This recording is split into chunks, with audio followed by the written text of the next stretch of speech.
dopamine, TikTok, and why you're on your phone at 2 a.m. again. Okay, let me tell you something. This isn't a boring lecture. This is literally what's happening inside your head right now while you're reading this instead of going to sleep. And when you finish reading, you'll probably still spend just as much time on TikTok. But at least you'll know why. That's something. Let's start with the main character of this story. His name is Dopamine, and he is arguably the most misunderstood substance in the history of humanity. Dopamine is not what you think. Ask anyone what dopamine is, and they'll say, the pleasure molecule. Like, you do something enjoyable, your brain releases dopamine, you feel great, you move on with your life. A beautiful story. Simple, clear, and almost entirely wrong. Dopamine is actually the molecule of anticipation. The molecule of what if. The molecule of just a little more, and it'll happen. The difference is fundamental, and here's why. In the late 1990s, neuroscientist Wolfram Schultz was running experiments with monkeys. He gave juice and simultaneously measured the activity of dopamine neurons. The first finding was predictable. When a monkey received the juice, the neurons fired. Okay, makes sense. Pleasure equals dopamine. Everything checks out. Then Schultz added a signal. A light flashed before the juice arrived. The monkey quickly learned the connection. And then something strange happened. The dopamine neurons stopped responding to the juice. Instead, they started responding to the light. The dopamine peak shifted from the moment of receiving to the moment of anticipation. The brain stopped spending dopamine on, I got it, and started spending it on, it's coming. Then Schultz took it one step further. The light would flash, but sometimes the juice wouldn't come, randomly. And that's when dopamine started surging. Stronger than with guaranteed juice, stronger than with the guaranteed light. Uncertainty, anticipation. What if this time? That's what truly ignites the dopamine system. Not receiving. Anticipating receiving, especially uncertain receiving. Robert Sapolsky, a neuroscientist at Stanford and one of the most celebrated science communicators, put it this way. A gambler's brain doesn't get high from winning. It gets high from pulling the lever. From that moment, when the reels are still spinning and anything is possible. Winning is already the end of the pleasure. The game is the thing. Now tell me, what does that sound like? Exactly. Like scrolling. How it all works. Inside, without the boring parts. All right, a little anatomy, I promise. No more than 3 paragraphs, and no Latin terms every other sentence. Dopamine is produced in several regions of the midbrain. The most important ones for our purposes are the ventral tegmental area, VTA. And from there, dopamine travels along long neural pathways to 2 key zones. The first is the nucleus accumbens.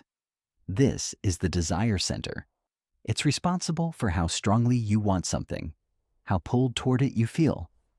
When someone says, I can't stop, that's the nucleus accumbens saying more.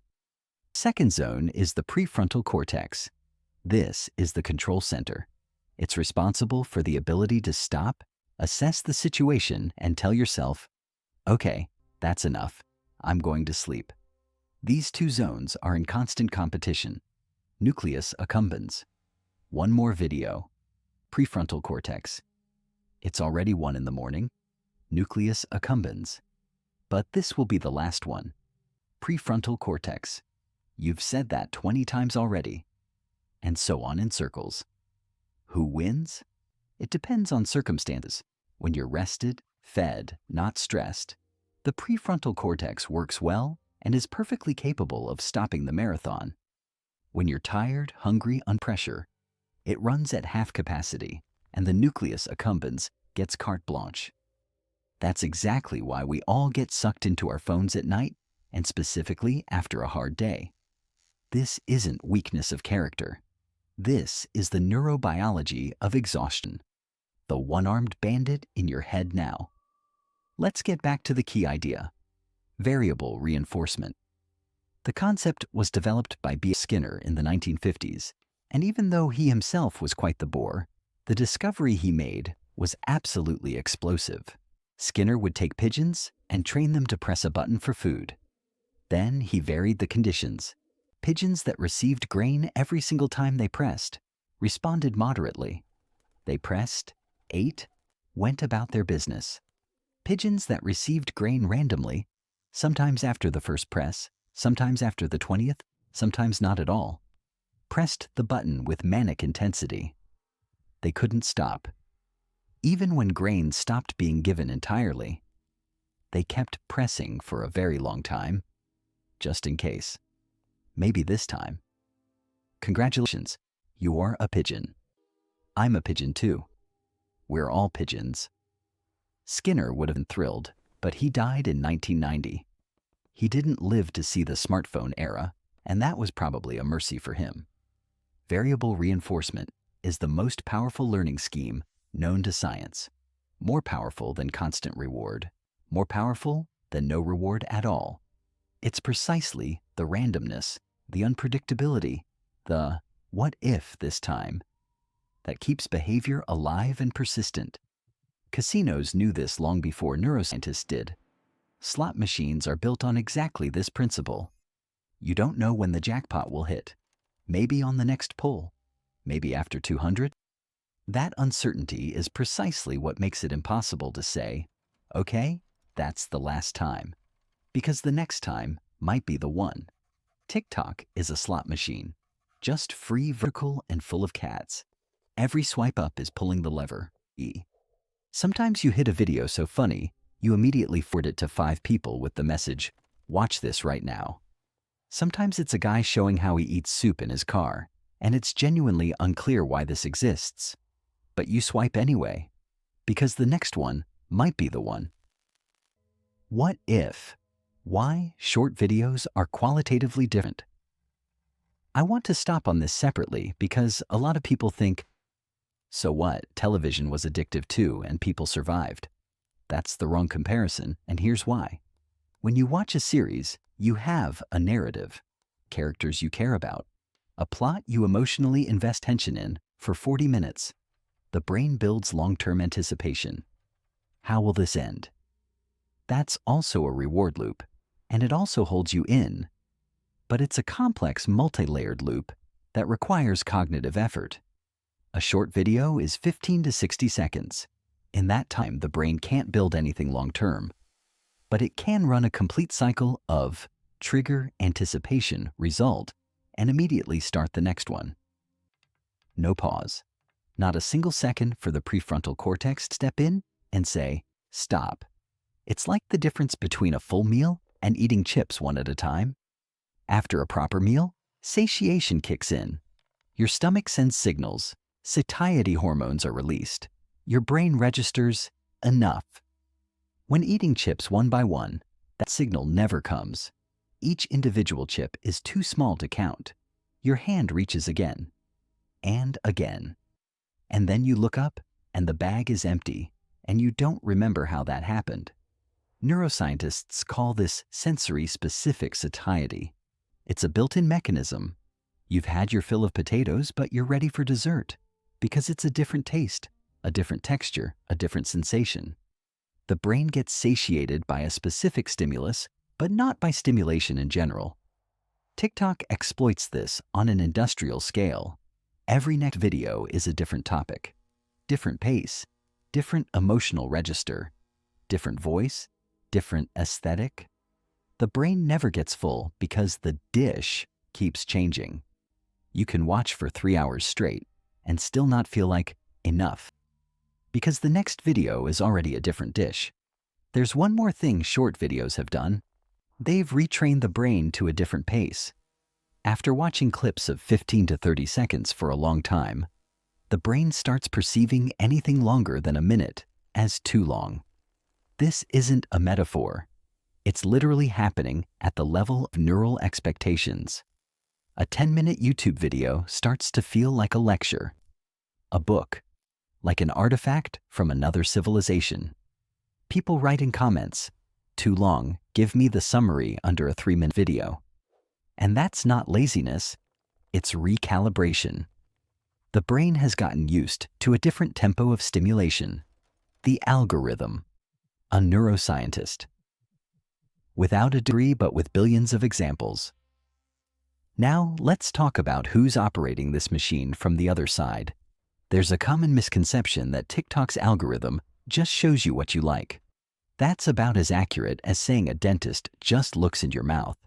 Technically, not a lie, but fundamentally incomplete. The algorithm doesn't look at likes. Likes are declarative behavior.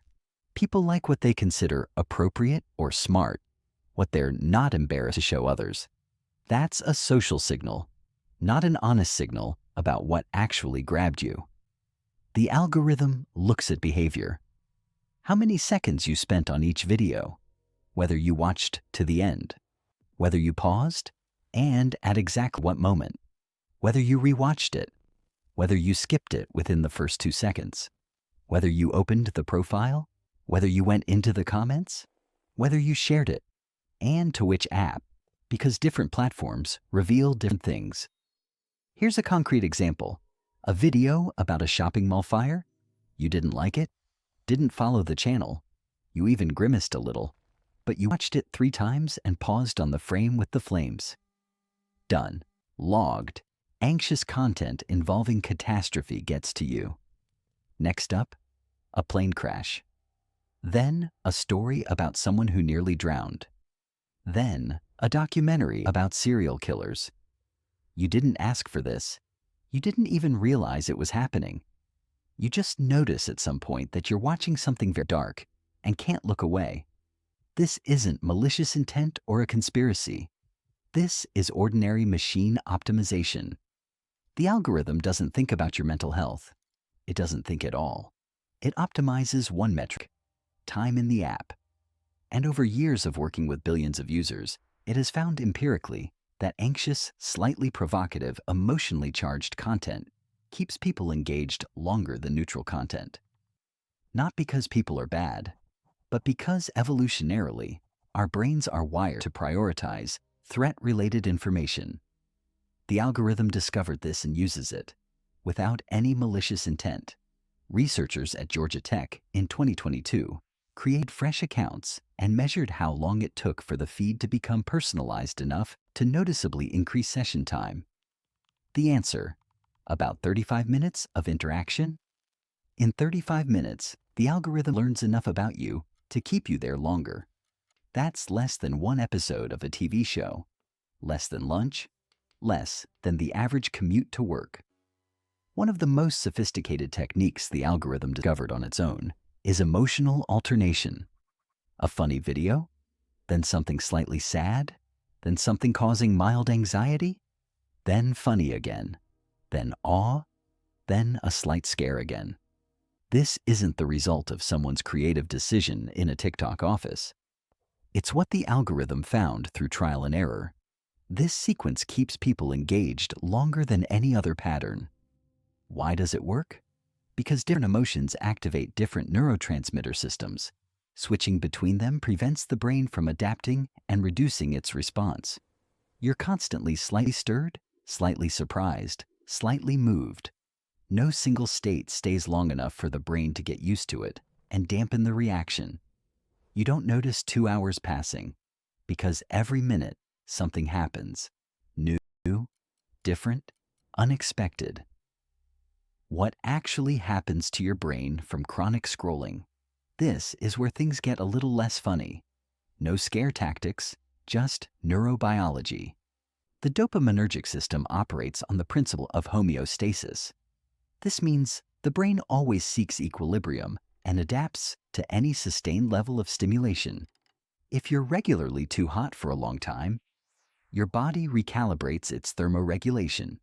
If you live in a noisy city for long enough, you stop noticing the background sound. Same with dopamine.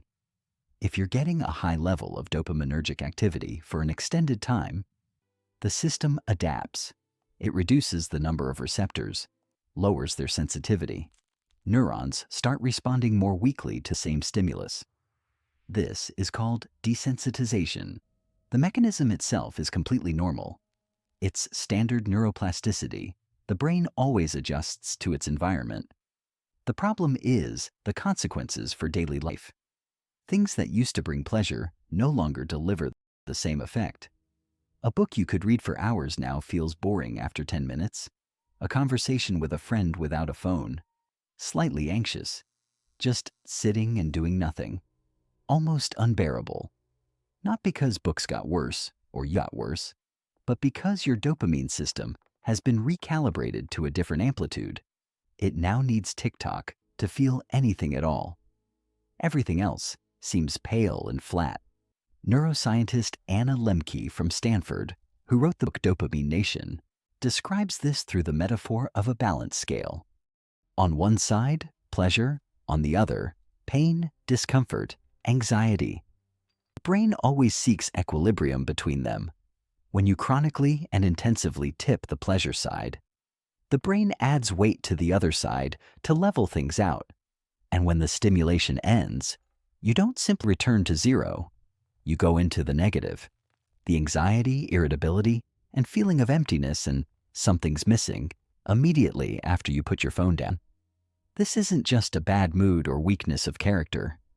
This is physiology. The brain leveled its scales, and now they're on the other side. That's exactly why so many people describe this paradox. I spent 3 hours on TikTok and I don't feel better. I feel worse. But I kept going anyway, because during the session, there was at least something, and without the phone, there was nothing. This isn't irrational. This is a precise description of how a desensitized dopamine system operates. There's one more effect that gets talked about less.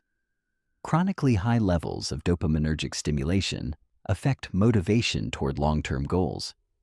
Dopamine isn't just needed for pleasure. It's needed to start doing anything at all. Getting up in the morning, starting a project, finally tackling a task you've been putting off. When the system gets recalibrated for quick micro-rewards, long-term goals start seeming infinitely distant and not worth the effort. Why start learning a language when results come in years, if right now you can watch a video and get something right now? This isn't laziness. This is the neurobiology of delayed gratification in conditions of instant reward saturation. Is this actually an addiction? Let's be honest. The word addiction applied to social media is contentious, and that needs to be acknowledged rather than glossed over. Some scientists believe that comparing it to drug addiction is an exaggeration, and such a comparison unfairly devalues people with real chemical dependencies who need serious medical intervention. Heroin means physical dependence, withdrawal, risk of death during detox. TikTok. Well, you're irritated without your phone. These are not the same thing. Another group of scientists argues, yes, the intensity is different, but the neurobiological mechanisms are identical. Variable reinforcement, present in both. Tolerance, where you need more and more to achieve the same effect. Present, though expressed more mildly. Compulsive use, where you open the app not because you decided to, but because your hand moved on its own. Present. Loss of control over time? Present. Mild withdrawal syndrome? Also present. Research shows that after several days without a smartphone, people first feel anxiety and irritability, then experience improvements in mood, sleep, and concentration. What's absent is physical dependence, the kind where your body stops functioning normally without the substance, as happens with alcohol or opioids. That's an important distinction. DSM-5, the American Diagnostic Manual for Mental Disorders, hasn't yet included social media addiction as an official diagnosis. Gaming disorder was added in 2013. The mechanisms are similar, and enough data had accumulated. On social media, the question remains open. Research is growing every year, and the argument, this isn't a real problem, no longer holds up in serious scientific conversation. Regardless of whether we call it addiction or not, the behavioral pattern is real. People use the app more than they want to, can't stop when they decide to stop, feel worse after long sessions, sacrifice sleep, social connection, and responsibilities. This doesn't make a person weak or stupid. It makes them a normal person with a normal brain in an environment that was specifically optimized to hold them as long as possible. Teenagers, a separate conversation. Here, I need to say something important, and I'll say it without panic or moralizing, just as a fact. The prefrontal cortex, the brain region responsible for self-control, planning, and the ability to stop, reaches full maturity only at around age 25. Not 18, not 21, 25. In teenagers, it runs at half capacity. Meanwhile, their dopaminergic system is hyperreactive. The peaks of dopamine release are higher, the drops are sharper, impulsivity is greater. This isn't a bug or a flaw. This is normal biology. The brain at this age is wired to explore the world, take risks, seek novelty. Without this, there would be no great discoveries, no falling in love, no anything interesting in the history of humanity. But it also means that a teenager is neurobiologically more vulnerable to the mechanics of variable reinforcement. It's objectively harder for them to stop, not because they're spineless or poorly raised, but because the tool of self-control hasn't physically grown to the necessary size yet. It's roughly like criticizing a child for being unable to do 10 pull-ups when they simply don't yet have the muscle mass required. A study published in JAMA Pediatrics in 2023 found that teenagers who check social media more than 15 times a day show heightened neural reactivity to social rewards and social threats. In plain terms, they feel the high of a like more intensely, and they suffer more intensely from its absence. 1 like, a surge. 0 likes, anxiety, and a sense of rejection. And this is at the neural level, not just their feelings were hurt. The crucial part? This isn't a permanent effect. A group of teenagers was asked to significantly reduce how often they checked social media for several weeks, and their neural reactivity decreased. The brain recalibrated. It's plastic in both directions. Why knowledge doesn't help, and what actually does. Okay. You've read all of this. You now know about dopamine, variable reinforcement, the algorithm, desensitization. You're armed with knowledge, and yet tonight you'll still watch TikTok longer than you planned. Why? Because knowledge and behavior are managed by different parts of the brain. Literally different parts. Knowledge lives in the prefrontal cortex. That's the part reading this text right now, nodding, thinking, yes, this makes sense. Very interesting. Behavior is governed by older structures, the nucleus accumbens, the amygdala, the basal ganglia. They don't read popular science. They don't know the word desensitization. They only know, saw this before, it was good, want again. When you're tired, when it's late, when you're stressed, the prefrontal cortex works worse, and then the older structures take over. This is an evolutionary mechanism that exists for a reason. In a world where survival depended on quick decisions, thinking slowly and deliberating was dangerous. But in a world where you have a recommendation algorithm in your pocket, optimized by billions of examples, this mechanism works against you. That's exactly why advice like, just pull yourself together, works so poorly. It's like telling a hungry person, just don't think about food. The instruction is technically correct, practically useless. What actually works is changing your environment, not yourself. Remove the app from your phone's home screen, not delete it, just move it somewhere out of sight. When the app isn't visible, your hand doesn't reach for it automatically. Put your phone on charge in a different room rather than by the bed. Then, the first thing you do when you wake up isn't Instagram, it's getting up. Turn on grayscale mode at a certain time. Without bright colors, content becomes significantly less engaging, and the brain loses interest in it faster. Set a small delay between opening the app and starting to scroll. Even 10 seconds gives the prefrontal cortex a chance to intervene. Researchers call this choice architecture redesign. You're not forcing yourself to make the right choice through heroic willpower. You're restructuring your environment so that the wrong choice requires more effort. This works because it targets the mechanism, not the symptom. The nucleus accumbens gravitates toward the easy option. Make something else the easy option. What happens if you actually disconnect? The good news is that the brain is equally plastic in both directions. The same neuroplasticity that recalibrated your dopamine system for endless scrolling can recalibrate it back. It's not instant, but it's real. Several studies have looked at what happens to people who significantly reduce their social media use for a few weeks. Not necessarily a complete ban, just a substantial reduction. The results are consistent across all the research. The first few days bring anxiety and a vague sense that something is wrong. Then anxiety decreases. Then the ability to read long texts returns. Conversation becomes interesting again on its own, and boredom returns. And here's the important thing about boredom that everyone underestimates. Boredom is not a problem. Boredom is a state in which the brain shifts into what's called the default mode network.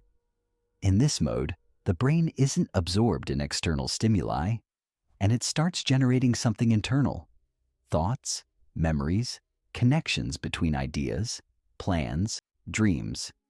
It's specifically in a state of boredom, in the shower, on a walk, in a queue without your phone, that the best ideas arrive. This isn't romanticism. This is literally neuroscience. The default mode network is only active when we're not absorbed in something external.